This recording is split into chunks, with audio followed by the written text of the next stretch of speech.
are what happens when divers get into trouble and why they get into trouble. And basically, and I don't want you to even remember any of these things, the laws of physics get them into trouble. Boyle's law, you take a balloon and you take it up the mountain, it's going to expand.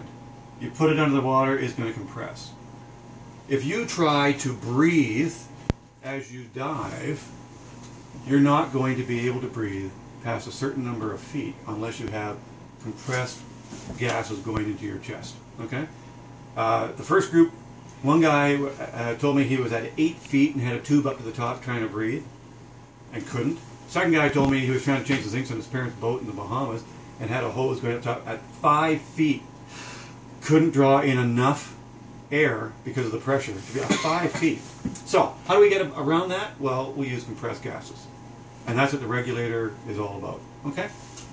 These other laws, all they mean is when you dive and you get compressed gases going into your lung, you're going to push those gases into the liquid, i.e. your bloodstream, into your blood. Okay? Now, the vast majority of people here dive with what? What kind of mixture do they use? CO2 and straight air. Straight air, compressed air. Okay?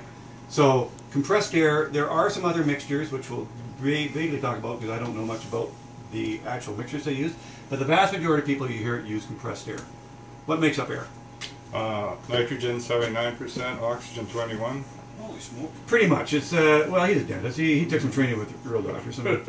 Oh, sorry. Sorry. Yeah. So, for the sake of argument and make it easy, let's go 80-20. Okay? Okay. You said CO2. Is there CO2 in the atmosphere? Sure there is. But it's just a trace amount. There's actually more argon than there is CO2. Okay?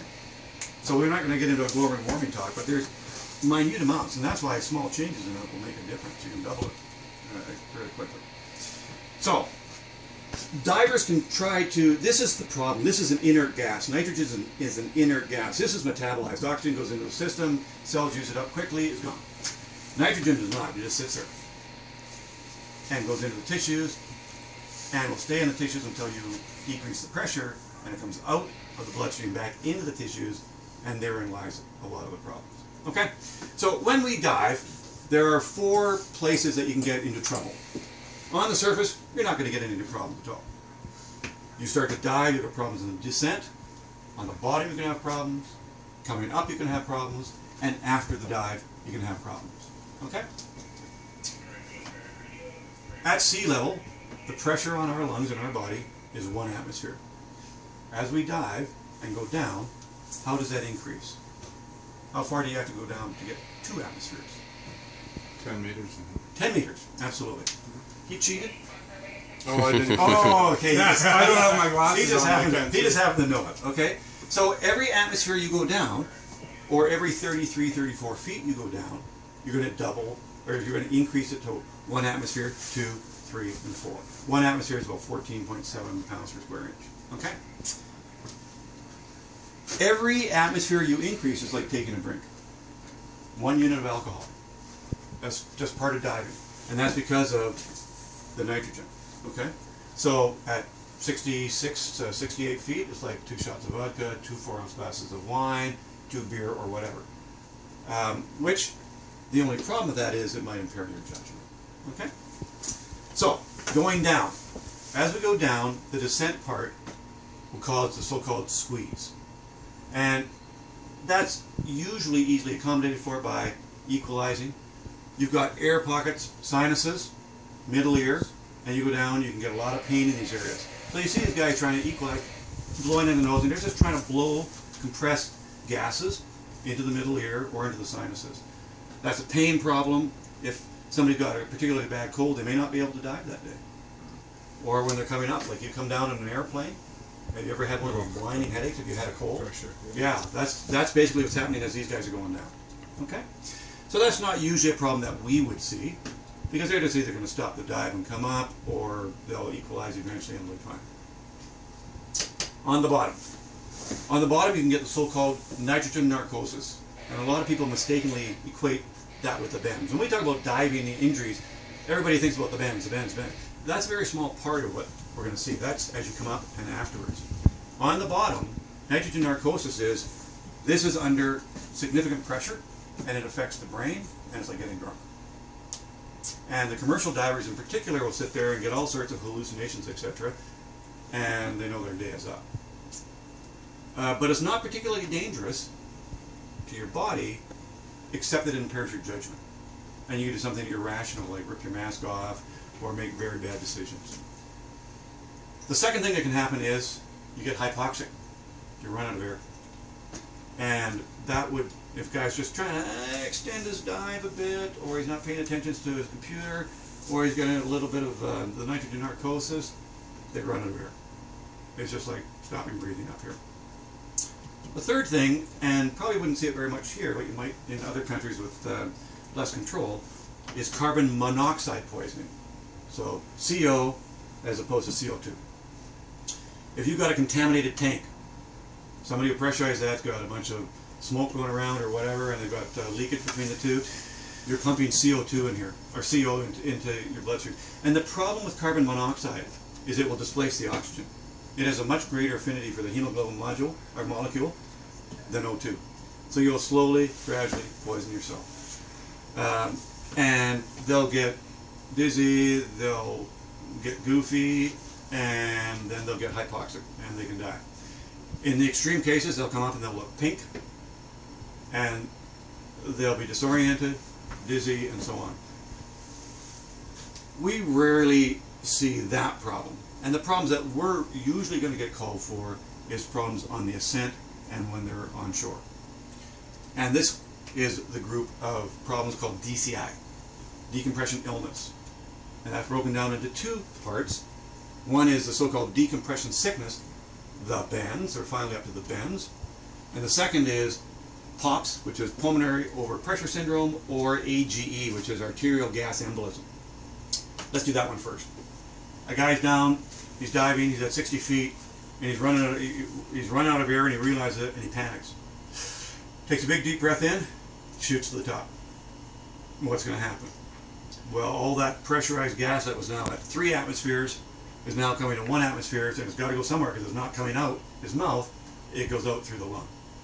So you blow your lung. You can get a so-called pneumothorax, in which you actually have a hole in the lung, which will put gas into the lung cavity. Or you can blow the little small parts of the lung called the alveoli, and now you've put bubbles of gas right into the bloodstream, goes into the heart, and bam, shoots out through the body. So what you're going to see, the symptoms or signs of AGE depend on what tissue's been affected. If it goes into the coronary arteries, you're going to have a heart attack. Because you get a bubble of gas, it'll stop eventually because the blood vessel goes from bigger to smaller to smaller to smaller, and eventually that bubble's going to get stuck. And if it's a big enough bubble and no blood supply is getting past that, you're going to kill that tissue. So you're going to have a heart attack. You're going to have a stroke. If it goes into the spinal cord, you're going to become paralyzed. Okay? So it depends on where it goes. And these guys, this is when we ask the questions of the buddy when we're transporting him back ashore. We want to, how fast did he come up? How long have you guys been diving? What depth are you diving at? Is this your first dive of the week, or have you been doing multiple dives? What kind of mixture of gas are you breathing, and so on. We want to ask all those kind of questions when we've got some time as we're going through. Okay? And so you can get a so-called AGE. And these guys almost invariably will be coughing up blood because they ruptured their lung. So they're going to cough up blood, it'll be frothy, red sputum, and that's usually the telltale sign of that. Okay? The second one is the so-called bends.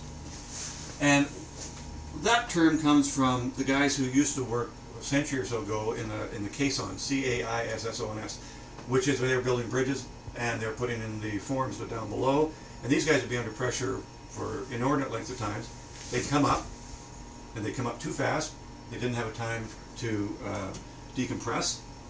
And all this stuff, now we're going to get back to the laws of physics here, all this stuff, all the gas that was in the bloodstream now comes out suddenly. If you come up slowly, it's going to come out your mouth as you breathe, because it will slowly go from the liquid back to the lung, out through your mouth. But if you come up quickly, it's not going to have a chance to do that, and now, bam, it goes into the tissues.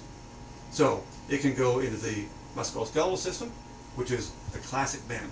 This is, it goes into the muscles, goes into the joints, and they'll hunch over because that's the most comfortable position, hence the bends. It can also come out very much like AGE in bubbles into the bloodstream and give you all the signs and symptoms of AGE or POTS. In other words, you can have a stroke, you can be dizzy, you can be confused, you can get the spinal cord problems, and so on and so forth. Okay? The bends don't happen immediately. The AG happens, this guy shoots to the top and he's in trouble. When you get the bends, usually there's a delay.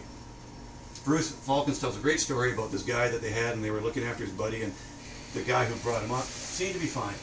He's on the boat, and they're dealing with this with the guy who's in trouble, and about half an hour later, Bruce looks over and sees this guy, and it just doesn't look good, and the guy's in trouble because he's now got that. And nobody paid attention to him. But he came up fairly quickly with this guy, with his buddy. He didn't get that because he was breathing. The other guy was drowning. And he developed the bends. So usually it happens within half an hour to an hour, but it can happen as late as 24 hours. And so you can particularly see that in the guys who have gone diving in some foreign country, Australia, New Zealand, whatever. Then multiple dives, multiple days. They got that last dive in the day they were going to leave. They run to the airport, get in the plane, and they're in a pressurized cabin, but it's not pressurized to 1 atmosphere, and they're in trouble. Okay, so those are the symptoms or the illnesses that you can get. The treatment is exactly the same. It doesn't matter what diver injury we have, we're going to treat them exactly the same. When they get to the hyperbaric chamber, they're going to ask some questions like what kind of gas mixture you were breathing and so on. That's not relevant to us. What's relevant to us is we're going to do the ABCs, first and foremost. 100% oxygen for absolutely every one of these. We're going to try to displace any of these inert gases like nitrogen. AED. So just like you would do for any other kind of casualty that we have. ABCs, oxygen, AED, and then we're going to transport them as fast as we can at sea level, because of our boats at sea level, to our recompression chamber. How many recompression chambers do we have in BC? VGH. Yeah, that's it. Yeah. We used to have some other ones before that were, the Canucks had some hyperbaric chambers at their individual units, but that's no longer, and they're not commercial use anyway. So when they get to the recompression chamber, they're going to ask all these kind of questions that we were asking, and they're going to ask questions like what type of mixture they were using, etc. It matters to them. It doesn't matter to us. Some of the dive shops have their own, don't they? I'm not that I'm aware of for commercial use, at least for where we would have access. So good question, Scott. Don't know the answer. So that's basically it in a nutshell. Recreational divers, as a rule, are less than 40 meters. Okay, so they're going to be diving at 5 atmospheres max. Anybody diving below that is not considered to be a recreational diver. And most of the divers around here, and you can ask Mike and Eric when you get down to the boat, I believe they'd probably be diving between 60 and 90 feet, so about 3 to 4 atmospheres. Okay. Any questions? Treatment. I think I remember a while back that you turn around and you keep the head lower than the rest of the torso. Or you try and elevate the stretcher at all possible so that the head's actually lower. I can see the theory behind that. I don't know if we would do that. To be honest, the vast majority of people that we would do would be flat on the deck.